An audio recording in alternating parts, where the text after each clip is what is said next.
Bonsoir à tout le monde, bienvenue à cette rencontre hebdomadaire, bienvenue à cette rencontre avec Pasteur Marie-Noël. Une autre opportunité de parler des choses du royaume. Et ça fait 3 semaines exactement où nous avons commencé avec notre nouvelle série Formule pour l'humilité. Et le premier chapitre de cette série, nous avons essayé de définir ce que c'est que être humble en 7 points. Le deuxième chapitre, nous avons parlé de comment être humble comme un serviteur. Et là, il y a 2 semaines exactement, nous avons commencé avec comment être humble comme un enfant. Et pourquoi nous avons essayé de définir l'humilité en tant que serviteur et en tant qu'enfant? Tout simplement parce que le Seigneur Jésus a pris ces 2 exemples pour expliquer à ses disciples ce que cela signifiait que d'être humble. Et aujourd'hui, pour notre 4e rencontre dans cette série, nous allons continuer à citer des points qui nous permettent d'être humbles comme un enfant. Il y a 2 semaines, nous avons parlé de 7 premiers points qui étaient censés nous éclairer sur la façon d'être humble comme un enfant. Et aujourd'hui, nous allons clôturer avec 6 autres points. Seigneur, nous te rendons grâce pour l'opportunité que tu nous accordes encore ce soir de traiter de ce sujet merveilleux qu'est l'humilité, de ce sujet important pour nous, tes enfants, qu'est l'humilité. Merci pour ce que tu feras dans les vies ce soir. Merci parce que tu règnes. Saint-Esprit, nous t'appelons afin que tu puisses prendre le total contrôle de cette rencontre. Toi-même, enseigne à tes enfants, touche les cœurs.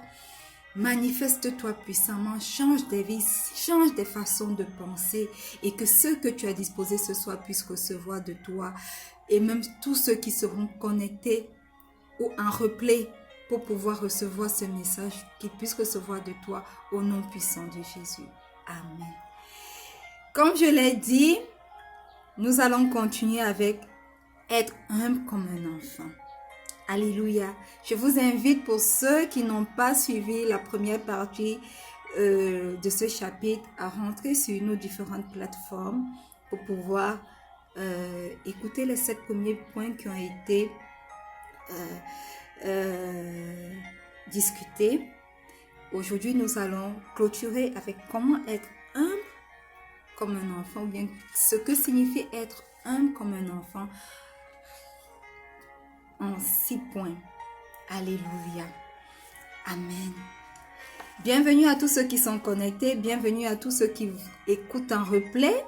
C'est un honneur pour moi d'être devant vous pour vous parler de ce sujet important qu'est l'humilité. Alléluia. Et sans plus tarder, le 8e point, c'est que lorsque vous êtes humble comme un enfant, vous n'êtes pas conscient de vos conditions de vie. Alléluia. Lorsque nous regardons les enfants, ils ne sont réellement pas conscients de leurs conditions de vie. Ils ne sont pas conscients qu'ils vivent dans l'opulence ou alors ils ne sont pas conscients du fait qu'ils vivent peut-être dans la pauvreté. Voyez-vous, lorsque nous sommes grands, par exemple, l'orgueil amène certains d'entre nous à vivre dans certains endroits, même si ils n'ont pas les revenus pour pouvoir s'offrir ce type de vie. Vous voyez, moi, j'avais un ami qui était très conscient de son moi et qui me disait, Marie-Noël, je ne peux pas vivre au-dessous d'un certain standard. Au-dessous d'un certain standard, je ne peux pas vivre. Même s'il faut que je m'endette pour pouvoir vivre le style de vie que je veux vivre, je le ferai. Ça, c'était une personne qui était consciente de ses conditions de vie. L'enfant, lui, que tu l'enlèves du riche milieu, par exemple, où il a été élevé, et que tu l'amènes en congé chez une tante qui est pauvre, il n'en a que faire. Il s'adapte et il commence simplement à vivre là dans le milieu où il se trouve. Que tu l'enlèves du milieu pauvre où il était et tu le mets dans un milieu où il y a plus d'opulence, il n'a pas de souci. Il s'adapte et il continue à vivre. Donc, lorsque nous sommes humbles comme des enfants, nous ne sommes pas conscients des conditions de vie dans lesquelles nous évoluons. Mais lorsque nous perdons cette humilité, nous devenons très conscients de notre situation. Nous devenons très conscients que nous sommes pauvres, que nous ne pouvons pas avoir accès à ce type de... Nous devenons très conscients. Et malheureusement, aujourd'hui, beaucoup de personnes ne peuvent pas accomplir l'œuvre de Dieu à cause des choses dont elles sont conscientes. Alléluia. Avec l'humilité, nous pouvons aller jusqu'au bout du monde et prêcher la parole de Dieu. Sans l'humilité, nous ne pouvons pas le faire. Voilà pourquoi beaucoup d'entre nous, nous n'arrivons même pas à parler de Dieu à une personne. Lorsque nous disons, il faut qu'on sorte pour aller évangéliser, beaucoup préfèrent ne pas sortir. Pourquoi? Parce qu'elles sont conscientes du fait qu'elles vont rencontrer des personnes, elles seront peut-être chahutées, on va peut-être se moquer d'elles, on va peut-être les insulter et elles préfèrent se rétracter parce qu'elles sont conscientes des conditions de vie qui les entourent. Mais choisissons d'être humbles comme des enfants qui ne sont pas du tout conscients des conditions de leur vie. Alléluia. Le deuxième point ce soir, qui est le 9e, pour ce que signifie être humble comme un enfant, c'est que lorsque nous sommes humbles comme des enfants, nous ne répondons pas et nous ne nous disputons pas. Voyez-vous, lorsque nous sommes par exemple à l'école, les enfants à l'école, ils ne répondent pas à leurs instituteurs, n'est-ce pas? Lorsque par exemple, on leur demande pourquoi ils sont en retard et qu'on leur colle même un motif, ils ne répondent pas à leurs instituteurs. L'orgueil en eux n'est pas assez développé pour commencer à répondre ou bien commencer à défier leurs instituteurs ou alors commencer à se disputer avec leurs instituteurs. Ça, c'est un trait de caractère qu'on retrouve chez les enfants. Observez nos enfants à l'école. Ils ne répondent pas. La parole de l'instituteur ou bien du maître est oui et amen. Ils reçoivent l'instruction. Alléluia. Malheureusement, les grandes personnes sont très conscientes des choses qui les entourent, ont leur propre orgueil qui fait que lorsque on leur dit telle chose, la première des choses c'est de défier la personne qui vous dit cette chose. Lorsqu'on vous fait une remarque, lorsqu'on nous fait, grande personne, des remarques, les remarques ne sont pas toujours les bienvenues. On les prend tellement mal que des fois, au lieu de recevoir la correction et de s'ajuster, ce qui serait certainement bénéfique pour nous, on refuse de prendre cette correction. On défie la personne qui nous donne cette correction. Pourquoi? Parce que l'orgueil en nous parle. L'humilité s'est éteinte. Et le fait que nous avons acquis quelques connaissances à gauche et à droite nous enfle d'orgueil. Au point où des fois on n'arrive même pas à reconnaître la voix de la raison. On n'arrive même pas à reconnaître ce qui serait bénéfique pour nous. Et on refuse la plupart du temps de recevoir instruction. Lorsque nous sommes humbles comme un enfant, nous ne répondons pas, nous ne trouvons pas sujet à se disputer pour un oui ou pour un non. Mais lorsque nous perdons cette humilité, nous répondons avec impertinence. Nous nous disputons, nous nous querellons. Alléluia. Choisissons d'être humbles comme des enfants, qui se querellent presque pas, qui ne se disputent pas, qui ne cherchent pas à avoir raison, qui ne cherchent pas à raisonner inexorablement, inévitablement les personnes qui les instruisent. Alléluia. Le troisième point pour ce soir, ce que signifie être humble comme un enfant, et le 10e de notre chapitre est que lorsque nous sommes humbles comme un enfant, nous permettons aux autres de prendre soin de nous. Alléluia. Bienvenue à tous ceux qui sont connectés. Quelle que soit la plateforme où vous nous suivez, s'il vous plaît, partagez. Lorsque nous sommes humbles comme des enfants, nous permettons que les autres prennent soin de nous. Alléluia. Un enfant se laisse entretenir et ça, c'est un signe d'humilité. Amen. Un enfant se laisse entretenir. Quand sa maman l'appelle, viens faire pipi ici. Il court, il s'assoit, il fait pipi. Viens ici que je lave tes fesses. Il court, il ne se pose pas de questions. L'enfant a ceci que il accepte les soins des autres. Alléluia. Beaucoup d'entre nous, lorsque nous arrivons dans une église ou alors dans une congrégation, nous ne permettons pas que les pasteurs ou bien alors les personnes en charge prennent soin de nous. Nous sommes tellement orgueilleux, tellement imbus de nous-mêmes que nous n'acceptons pas les soins des autres. Nous n'acceptons pas les conseils des autres. Nous n'acceptons pas les enseignements que les autres peuvent nous apporter. Nous nous disons, oh, nous sommes capables de prendre soin de nous nous-mêmes. Nous n'avons pas besoin des autres personnes.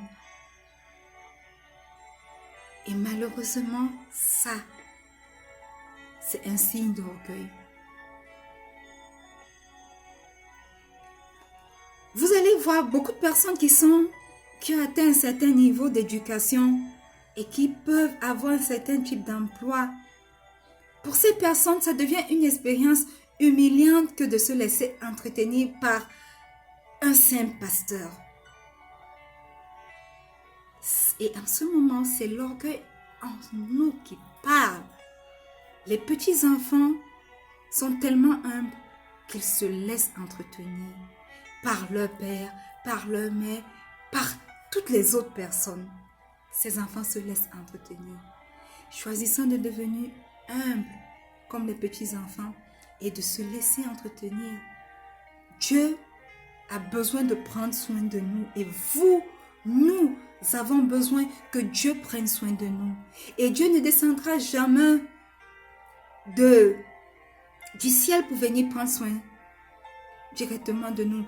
Il le fait à travers les pasteurs, il le fait à travers les autres personnes autour de nous. Alors, acceptons simplement que nous avons besoin de recevoir des soins d'autres personnes. Acceptons que nous avons besoin d'être entretenus, tout comme les petits enfants le font. Alléluia. Amen. Le 4e point ce soir, le 11e pour notre chapitre, c'est que quand nous sommes humbles comme les enfants, nous sommes souples et malléables. Alléluia. 1 Samuel 15, le verset 23 dit: « Car la désobéissance est aussi coupable que la divination, et la résistance ne l'est pas moins que l'idolâtrie et les téraphims. Puisque tu as rejeté la parole de l'Éternel, il te rejette aussi comme au roi. » Oh bien-aimé, voyez-vous, un arbre qui est jeune, avec de jeunes branches, peut être facilement plié, n'est-ce pas? Un arbre qui est âgé et raide, les branches ont déjà durci. C'est difficile de le plier, n'est-ce pas?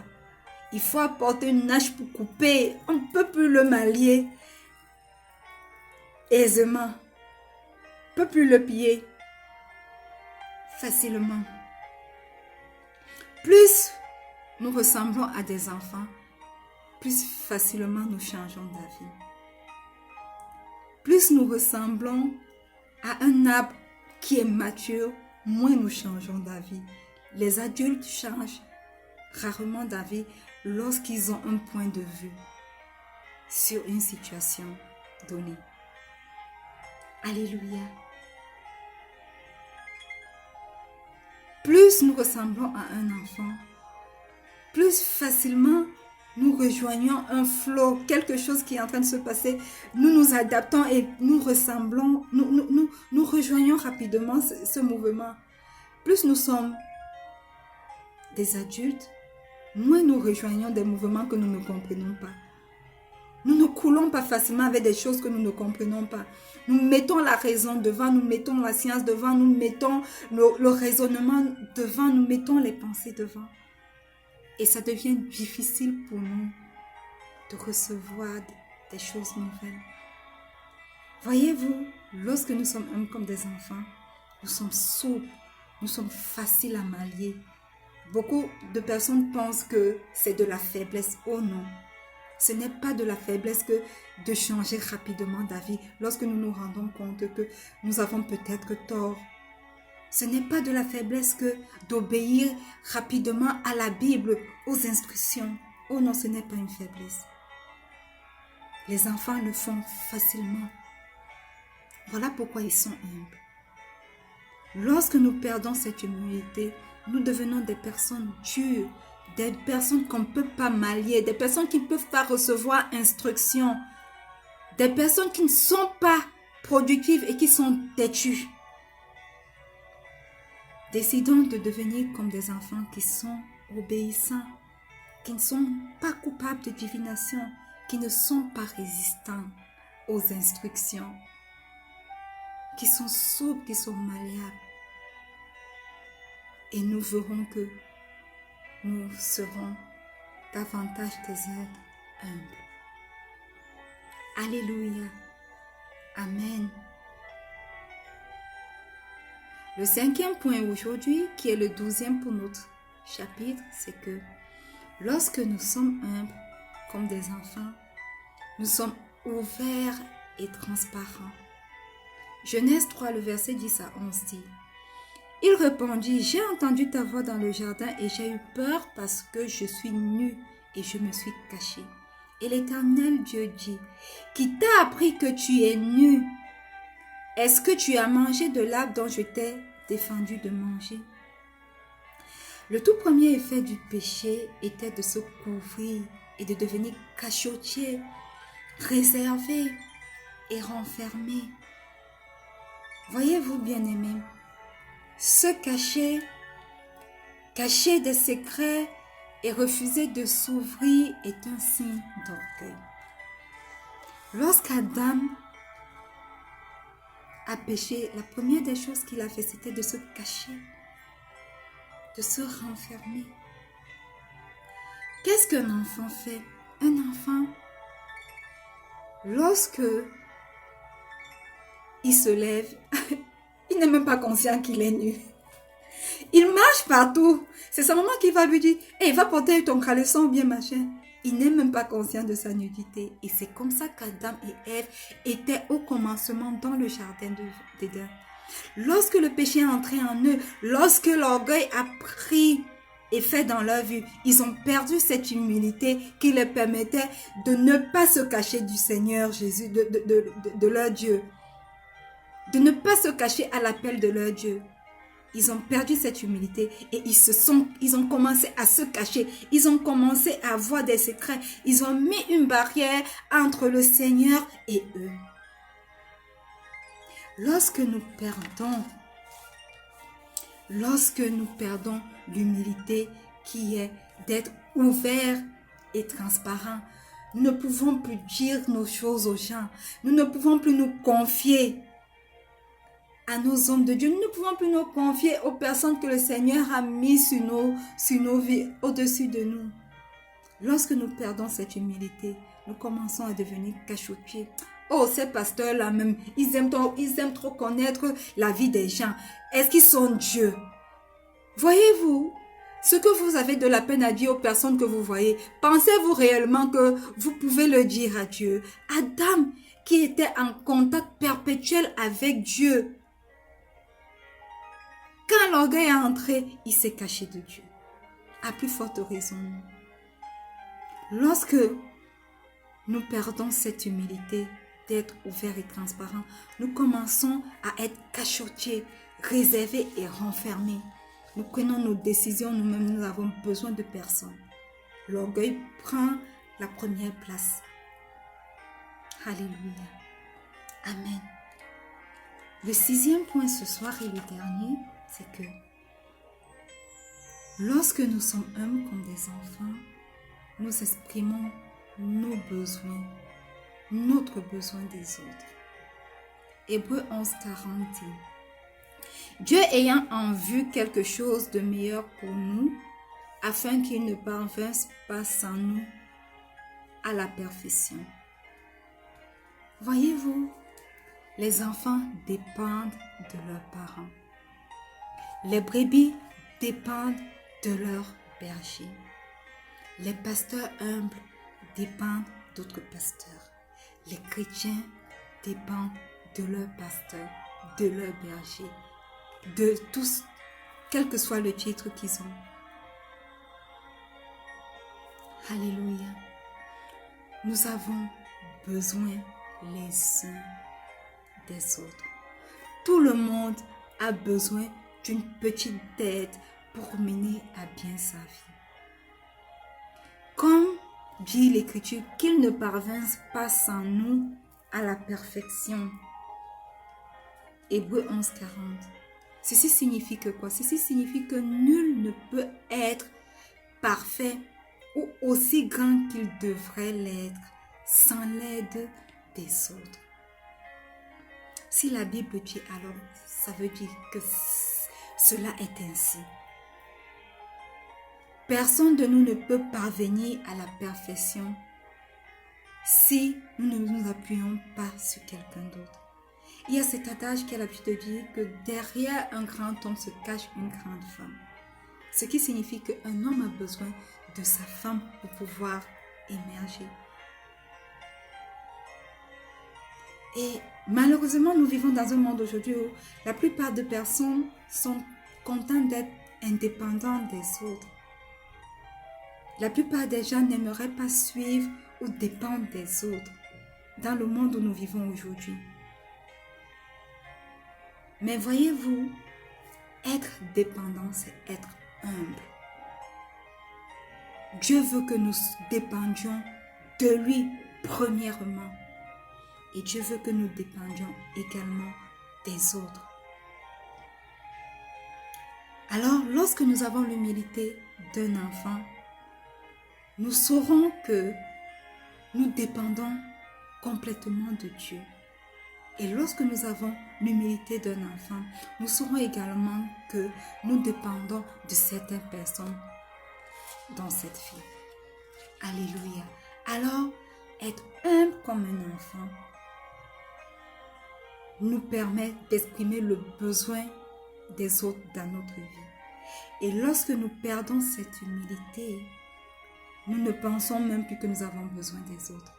Nous n'avons besoin de personne. Nous devenons comme Lucifer qui s'est dit, je vais monter, je vais m'élever au-dessus de Dieu et qui n'a pas pensé un seul instant qu'il dépendait de ce Dieu qu'il avait créé. Alléluia. J'espère qu'au terme de ce 6e point de ce soir, nous savons ce que c'est que être humble comme un enfant. Voyez-vous, nous devons faire très attention à nos pensées. Penser que nous n'avons besoin de personne pour nous aider est un terrible signe d'orgueil. Les enfants dépendent de leurs parents. Nous dépendons de Dieu et nous dépendons des personnes que Dieu a placées dans nos vies. Alors, n'oubliez pas, être humble comme un enfant nous permettra d'entrer dans la volonté parfaite de Dieu, nous permettra d'atteindre les objectifs que le Seigneur a fixés pour nous sur cette terre. L'humilité, est une clé qui ouvre pratiquement toutes les portes spirituelles dans nos vies. Et le Seigneur Jésus nous a dit, soyez humbles comme un enfant. Alors, bien-aimés, je vous exhorte à reparcourir tous les points que nous avons commencé il y a 2 semaines jusqu'à celui-ci, de reconsidérer nos voies et de prendre la décision de devenir humbles comme des enfants. Si nous voulons avoir du succès sur cette terre et si nous voulons avoir une place de choix dans le paradis auprès de notre Père, nous devons être humbles comme des enfants. Alléluia! J'espère que quelqu'un a été béni ce soir. Si vous êtes là, vous êtes connectés, vous ne connaissez pas le Seigneur Jésus comme votre Seigneur et votre Sauveur personnel, j'aimerais vous inviter à faire cette prière avec nous. Dites simplement, Seigneur Jésus, ce soir je viens à toi tel que je suis. Je reconnais que j'ai péché contre toi. Je reconnais qu'à cause de mes péchés, tu es descendu du ciel. Tu as été crucifié sur la croix de Golgotha. Tu es mort. Tu es descendu aux enfers et le 3e jour, tu es ressuscité.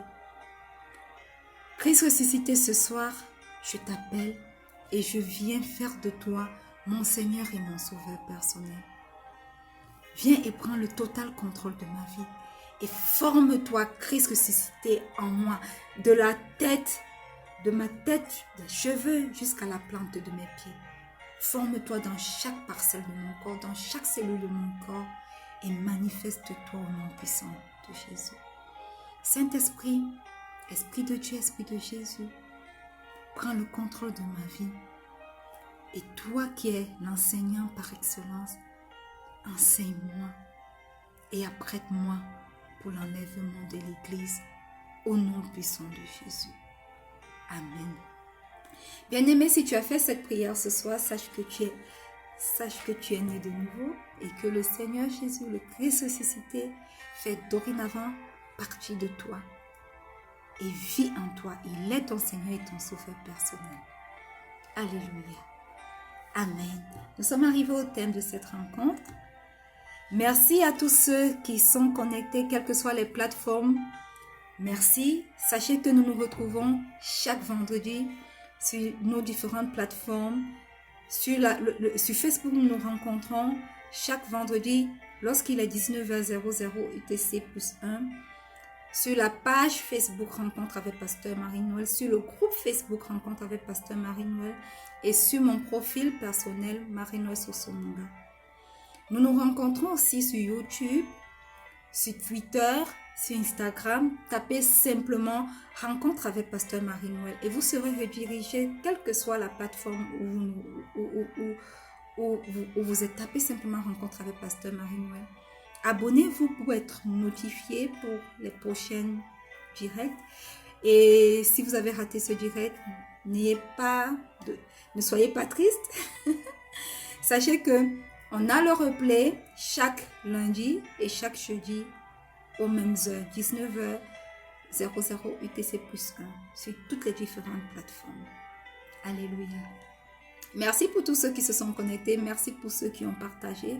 N'oubliez pas qu'il est important d'avoir une relation personnelle avec Dieu. C'est bien de vous connecter, de recevoir des enseignements, mais il est important de créer un temps quotidien de rencontre avec votre Père à travers la méditation de sa parole et à travers le temps de prière. Sachez-le, il est aussi important d'avoir une congrégation où vous allez et où vous êtes enseigné. Donc, n'oubliez pas, c'est très important que ceci entre dans votre leitmotiv, dans votre style de vie, si vous voulez grandir spirituellement et recevoir des choses nouvelles de votre Père chaque jour. Je ne clôturerai pas sans avoir prié pour vous et la bénédiction de ce soir sort du livre de Proverbes, le chapitre 16, le verset 3. Il est écrit « Recommande ton activité à l'Éternel et tes projets seront affermis. Alors étendez vos mains vers moi tandis que je tends mes mains vers vous. Je prie, Éternel, mon Dieu, mon roi, que cette parole de Proverbe 16, le verset 3, sorte de ta parole et soit implantée dans la vie de quelqu'un ce soir, de quelqu'un qui écoute cette exhortation en repli au nom puissant de Jésus. Que toutes les activités de cette personne te soient recommandées dès à présent et soient affermies au nom puissant de Jésus.